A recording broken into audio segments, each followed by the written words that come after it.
ને finally friends બેસી ગયો હતો પ્લેનમાં. પહેલી વાર પ્લેનમાં બેસ્યો હતો એટલે ઘણો નર્વસ પણ હતો અને ડર પણ લાગતો હતો. ને સક્સેસફુલી બેસી ગયો અને પછી ત્યાં મલેશિયાની ધરતી ઉપર મતલબ પહોંચી ગયો. હા, ત્યાંની જે ઇમિગ્રેશન પ્રોસેસ હતી ક્લિયર કરીને પછી ટેક્સી બુક કરી અને પછી જે અમારી હોટેલ બુકિંગ હતી ત્યાં ગયો અને આરામ કરીને પછી ત્યાંના જે રોડ સાઈડ જે બધા રસ્તા છે ત્યાં નીકળો તો આવો કંઈક નજારો જોવા મળ્યો. હા, ત્યાંના લોકો આ રીતે મતલબ એન્ટરટેનમેન્ટ કરે છે.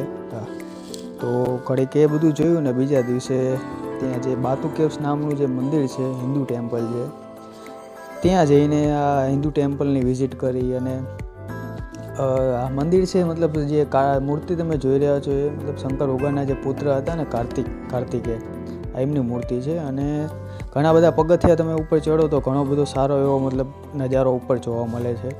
હા, આમ તો કન્ટ્રી જે છે મુસ્લિમ કન્ટ્રી છે પણ આ જે મંદિર છે ત્યાં ઘણું બધું ફેમસ છે. મતલબ ટોપ 1માં આવે છે. મલેશિયામાં જે ફેમસ પ્લેસીસ છે એમાંથી પહેલો નંબર આનો આવે છે અને ઘણા બધા લોકો વિઝિટ લેવા આવે છે.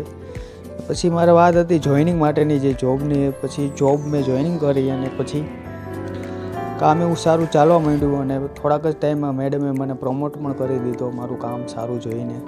ને પછી જે ત્યાં સ્વિમિંગ પુલ હતો, જે 5 સ્ટાર હોટલ હતી હું જે કામ કરતો ત્યાં જે સ્વિમિંગ પુલ હતો 48 ફ્લોર ઉપર, 48મા ફ્લોર ઉપર સ્વિમિંગ પુલ હતો ત્યાં. અને ત્યાં પછી મને પ્રમોટ કરી શકે પણ મેડમ અમને જે હતા સારા મળ્યા હતા તો અમારી કેર કરી અને અમને બધી વસ્તુ પ્રોવાઈડ કરાવી. અને પછી ઘણા સારા ફ્રેન્ડ્સ મળ્યા, ઘણા લોકોએ હેલ્પ પણ કરી. હા, અને પછી ફાઇનલી જ્યારે મારે રિઝાઇન કરવાનું થયું, પાછું ઇન્ડિયા આવવાનું થયું, ત્યારે મેડમે મને સર્ટિફિકેટ પણ આપ્યું. આ છે મારા મેડમ.